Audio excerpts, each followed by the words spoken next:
Hi friends, welcome to Janna's cooking.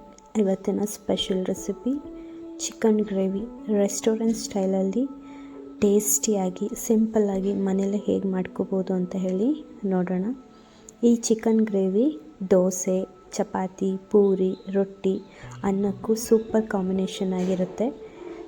ಇದನ್ನು ಯಾವ ರೀತಿಯಾಗಿ ಮಾಡೋದು ಅಂತ ಹೇಳಿ ನೋಡೋಣ. ಈ ಚಿಕನ್ ಗ್ರೇವಿಯನ್ನು ಮಾಡೋದಕ್ಕಿಂತ ಮುಂಚೆ ಚಿಕನ್ನ ಮ್ಯಾರಿನೇಟ್ ಮಾಡ್ಕೋಬೇಕು.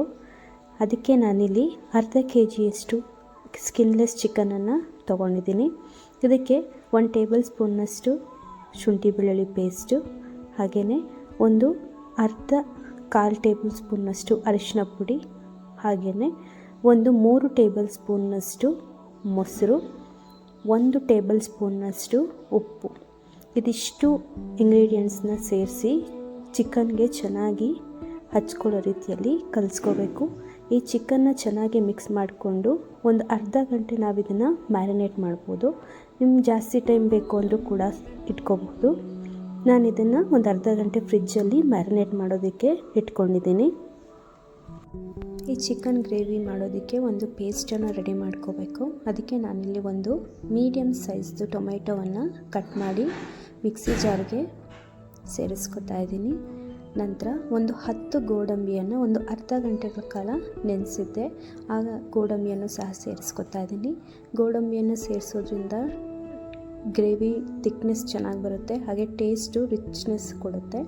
ಹಾಗೆ ಸ್ವಲ್ಪ ಕೊತ್ತಂಬರಿ ಸೊಪ್ಪನ್ನು ಸಹ ಸೇರಿಸ್ಕೊಂಡು ಇದನ್ನು ನುಣ್ಣಗೆ ಪೇಸ್ಟ್ ಮಾಡ್ಕೋಬೇಕು. ಈ ರೀತಿಯಾಗಿ ಪೇಸ್ಟ್ ರೆಡಿ ಮಾಡಿಟ್ಕೊಂಡ್ರೆ ಸಾಕಾಗುತ್ತೆ. ನಂತರ ಈ ಚಿಕನ್ ಗ್ರೇವಿಯನ್ನು ಮಾಡೋದಕ್ಕೆ ನಾನಿಲ್ಲಿ ಒಂದು ಬಾಣಲೆಯನ್ನು ಬಿಸಿ ಇಟ್ಕೊಂಡಿದ್ದೀನಿ.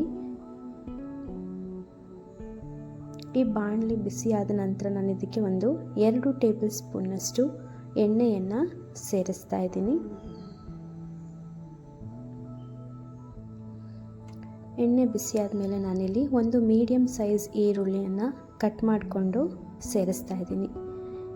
ಈರುಳ್ಳಿಯನ್ನು ನಾವು ಚೆನ್ನಾಗಿ ಹೊಂಬಣ್ಣ ಬರೋವರೆಗೂ ಬೇಯಿಸ್ಕೋಬೇಕಾಗುತ್ತೆ ಮೀಡಿಯಮ್ ಫ್ಲೇಮಲ್ಲಿ. ಈರುಳ್ಳಿನ ಎಷ್ಟು ಚೆನ್ನಾಗಿ ಬೇಯಿಸ್ಕೋತೀವೋ ಅಷ್ಟು ರುಚಿ ಕೊಡುತ್ತೆ ಗ್ರೇವಿಗೆ.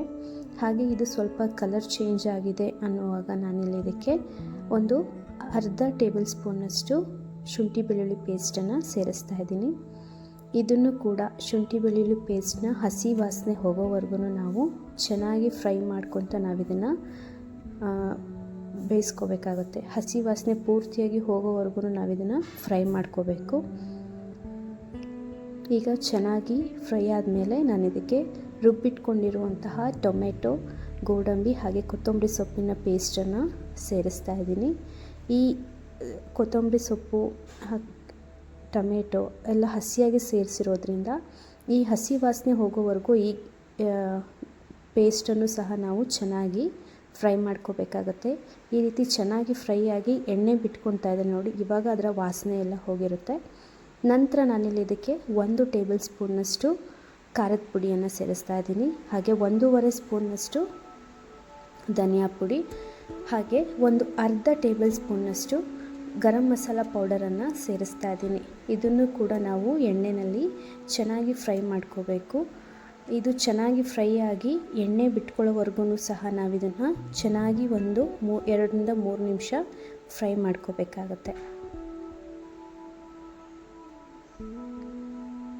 ಈ ರೀತಿ ಚೆನ್ನಾಗಿ ಫ್ರೈ ಮಾಡಿಕೊಂಡು ಮಸಾಲೆ ಎಣ್ಣೆನ ಬಿಡ್ತಾ ಇದೆ ಅನ್ನೋ ಟೈಮಲ್ಲಿ ಒಂದು ಅರ್ಧ ಗಂಟೆ ಮ್ಯಾರಿನೇಟ್ ಮಾಡಿಟ್ಕೊಂಡಿರುವಂತಹ ಚಿಕನನ್ನು ನಾನಿಲ್ಲಿ ಸೇರಿಸ್ತಾ ಇದ್ದೀನಿ.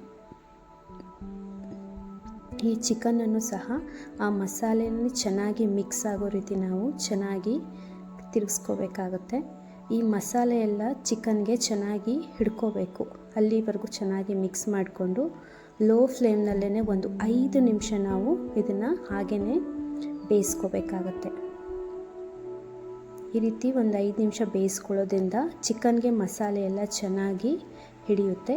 ನಂತರ ನಾನಿಲ್ಲಿ ಅರ್ಧ ಲೋಟದಷ್ಟು ನೀರನ್ನು ಸೇರಿಸ್ತಾ ಇದ್ದೀನಿ. ನಿಮಗೆ ಗ್ರೇವಿ ಕನ್ಸಿಸ್ಟೆನ್ಸಿ ಎಷ್ಟು ಬೇಕೋ ಅಷ್ಟು ನೀವು ನೀರನ್ನು ಸಹ ಇಲ್ಲಿ ಸೇರಿಸ್ಕೋಬಹುದು. ನಾನು ಕನ್ಸಿಸ್ಟೆನ್ಸಿ ನೋಡಿಕೊಂಡು ನೀರನ್ನು ಸೇರಿಸ್ಕೊಂಡಿದ್ದೀನಿ. ಈ ಕನ್ಸಿಸ್ಟೆನ್ಸಿಗೆ ನಾನು ನೀರಷ್ಟು ಸೇರಿಸ್ಕೊಂಡಿದ್ದೀನಿ. ಈಗ ಚೆನ್ನಾಗಿ ಕುದಿ ಬರ್ತಾ ಇದೆ. ಈಗ ನಾನು ಇದಕ್ಕೆ ರುಚಿಗೆ ಉಪ್ಪು ಸಪ್ಪೆ ಏನಾದರೂ ನೋಡಿಕೊಂಡು ಉಪ್ಪು ಬೇಕಿದ್ರೆ ನೀವು ಈ ಹಂತದಲ್ಲಿ ಸೇರಿಸ್ಕೋಬಹುದು. ಒಂದು ಲಿಡ್ಡನ್ನು ಕ್ಲೋಸ್ ಮಾಡಿ ಲೋ ಫ್ಲೇಮ್ನಲ್ಲಿ ನಾನು ಇದನ್ನು 20 ನಿಮಿಷಗಳ ಕಾಲ ಬೇಯಿಸ್ಕೊತಾ ಇದ್ದೀನಿ. ಮಧ್ಯ ಮಧ್ಯ ತಿರುಗಿಸ್ಕೊತಾ ನಾನು ಇದನ್ನು ಬೇಯಿಸ್ಕೊಂಡಿದ್ದೀನಿ. ಒಂದು 20 ನಿಮಿಷ ಆಗಿದೆ. ಚಿಕನ್ ಕೂಡ ಚೆನ್ನಾಗಿ ಬೆಂದಿದೆ ನೋಡ್ಬೋದು. ಗ್ರೇವಿನೂ ಕೂಡ ಚೆನ್ನಾಗಿ ಬಂದಿದೆ.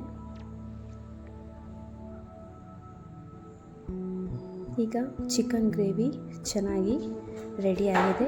ಸ್ವಲ್ಪ ಕೊತ್ತಂಬರಿ ಸೊಪ್ಪನ್ನು ಸೇರಿಸ್ಕೊಂಡು ಸ್ಟವ್ ಆಫ್ ಮಾಡಿದ್ರೆ ಚಿಕನ್ ಗ್ರೇವಿ ರೆಡಿಯಾಗಿರುತ್ತೆ. ರೆಸ್ಟೋರೆಂಟ್ಗಳಲ್ಲಿ ಸಿಗೋ ರೀತಿಯಲ್ಲಿ ಕ್ರೀಮಿ ಟೇಸ್ಟಿ ಇರುವಂತಹ ರಿಚ್ ಟೇಸ್ಟ್ ಕೊಡುವಂತಹ ಚಿಕನ್ ಗ್ರೇವಿಯನ್ನು ಸಿಂಪಲ್ಲಾಗಿ ಮನೆಯಲ್ಲೇ ನಾವಿದನ್ನು ಮಾಡ್ಕೋಬಹುದು. ನೀವು ಕೂಡ ಈ ಮನೆಯಲ್ಲಿ ಈ ಚಿಕನ್ ಗ್ರೇವಿ ರೆಸಿಪಿಯನ್ನು ಟ್ರೈ ಮಾಡಿ. ನಾನಿವತ್ತು ಈ ಚಿಕನ್ ಗ್ರೇವಿನ ದೋಸೆ ಜೊತೆಗೆ ಸರ್ವ್ ಮಾಡ್ತಾಯಿದ್ದೀನಿ. ತುಂಬಾ ಟೇಸ್ಟಿಯಾಗಿ ಬಂದಿತ್ತು. ನೀವು ಕೂಡ ಟ್ರೈ ಮಾಡಿ ಹೇಗೆ ಬಂತು ಅಂತ ಹೇಳಿ ಕಮೆಂಟ್ ಮಾಡಿ. ಈ ವಿಡಿಯೋ ಇಷ್ಟ ಆದರೆ ಲೈಕ್ ಮಾಡಿ, ಫ್ಯಾಮಿಲಿ ಆ್ಯಂಡ್ ಫ್ರೆಂಡ್ಸ್ಗೆ ಶೇರ್ ಮಾಡಿ. ನನ್ನ ಚಾನಲ್ನ ಮೊದಲನೇ ಸಾರಿ ನೋಡ್ತಾ ಇದ್ದರೆ ಸಬ್ಸ್ಕ್ರೈಬ್ ಮಾಡ್ಕೊಳ್ಳಿ. ಪಕ್ಕದಲ್ಲಿರುವಂತಹ ಬೆಲ್ ಐಕಾನ್ನ ಕ್ಲಿಕ್ ಮಾಡಿದ್ರೆ ನಾನು ಅಪ್ಲೋಡ್ ಮಾಡುವಂತಹ ಎಲ್ಲ ವೀಡಿಯೋಸ್ ನೋಟಿಫಿಕೇಷನ್ ನಿಮಗೆ ಸಿಗುತ್ತೆ. Thanks for watching.